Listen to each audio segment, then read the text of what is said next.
Since there are more and more people asking me about the headlight controller for the Toyota Celica T18, I just wanted to get a quick video out there explaining how everything works.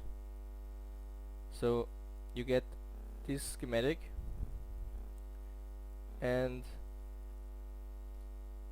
you get this PCB file. If you send the Gerber files that are also included in the folder to a manufacturer like old PCB, you can get the board, and if you buy the components that are listed in the schematic, you can assemble it to look like this. After assembling the board, you have to program it using the software that they provided.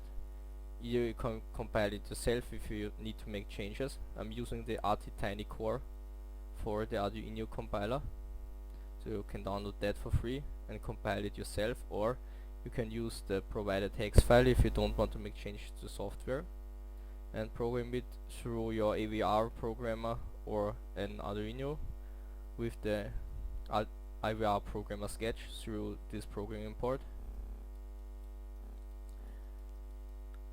Don't forget to code all those traces that are blank with solder to improve the conductivity for the high current that's required for the motors, and also because it was not possible to run traces for those 3 pins marked with the arrow, you have to connect those with wires.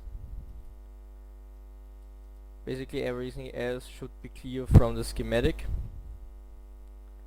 For the pin marked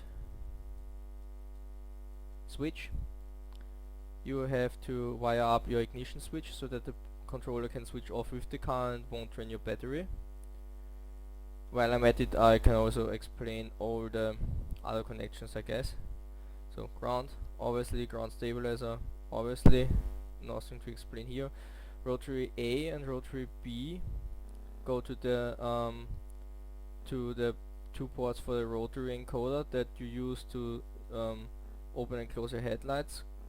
G&D rod goes to the ground for the rotary encoder. Stabilizer out is the connection from the stabilizer. Stabilizer in and 12 volt in should be also clear. 12 volt in is from the car battery. Stabilizer in is from the stabilizer. So that the 2 ports here are the same, but for the 2 headlight sides, motor R plus is obviously the right motor, plus 12 volt connections for the motor. For the headlight motor, you have to obviously wire up the headlight motors to this controller. This is the port for the positive voltage connection for the motor position sensor. This is the sensor wire that triggers when the motor is open. It is an active low signal.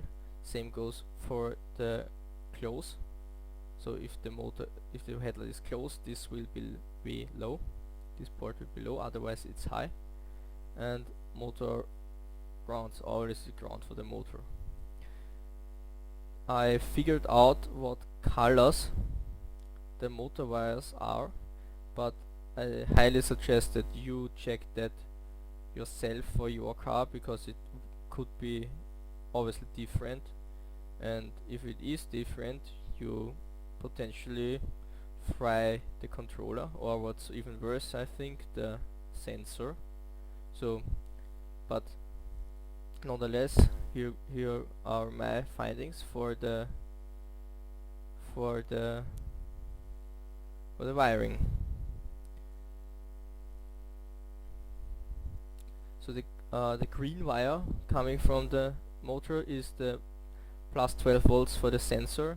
The blue wire is the closed connection. The yellow wire is the open connection. Yes, those are my findings. So while I'm at it, I will also tell you the controls for the rotary encoder, that you don't have to figure it out through the software or through trial and error. So 1 to 6 rotary ticks in either direction open or close the headlights. So if they are open, they will close. If they are closed, they will open. 7 to 16 rotary ticks in the left direction will wink the left headlight, and to the right it will wink the right headlight.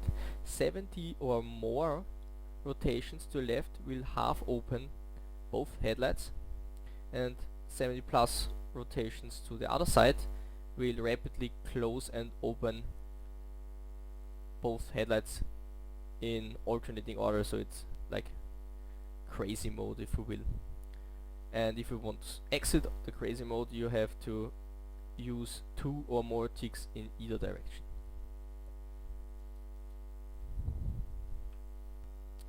Concerning the voltage stabilizer that's mentioned in the schematic and on the PCB, it's a thing from AliExpress, which is also linked in the tutorial. It looks like this. If it's assembled together with the PCB in the provided box that you have to, or that you can print out, which is also in the folder, you have to connect those 3 wires from the stabilizer. The reason you use that is because for the functions like half opened headlights, there is a timer programmed in the software that only works if the motor is running from a constant voltage, because when the car is running, the voltage of the battery is high because it's getting charged through the alternator, and then your headlights would be moving faster and that would screw up the timing, so you use the voltage stabilizer. So for wiring up the motor, you can see here inside the sensor, I have opened mine up. You can see there are 3 sliding contacts and a copper base plate where there are cutouts for the sliding wires, for the sliding contacts. And so if the motor is at the closed position, then the one for the closed sensor wire, the one sliding contact for a closed sensor wire, will go into this empty space and lose contact to the main backplate, and so there will be a low signal, otherwise it's a high signal. Same goes for the other one, and the middle one is the positive connection that supplies the sensor with voltage. There are also some kind of diodes built in the sensor, what I found, but you have to play around with it yourself to figure it out completely. But for my purposes, while I was using the middle one as a positive supply and using the other ones for the sensing, it worked out fine. So there are basically no worries about that. I've also used that for the configuration for over a year now, and it is working fine, so there should be no problems with yours too. For routing the wires, I suggest that you don't cut your OEM harness. You should buy an extra one and crimp it to a cable and run that cable into this like part, I guess, that goes from the engine bay into the passenger compartment, and store the controller safely behind the glove box on the passenger side of the car. So the controller obviously doesn't like when it's wet and hot, but both is the case in the engine bay, so I highly suggest that you move it to a safe place like behind the glove box.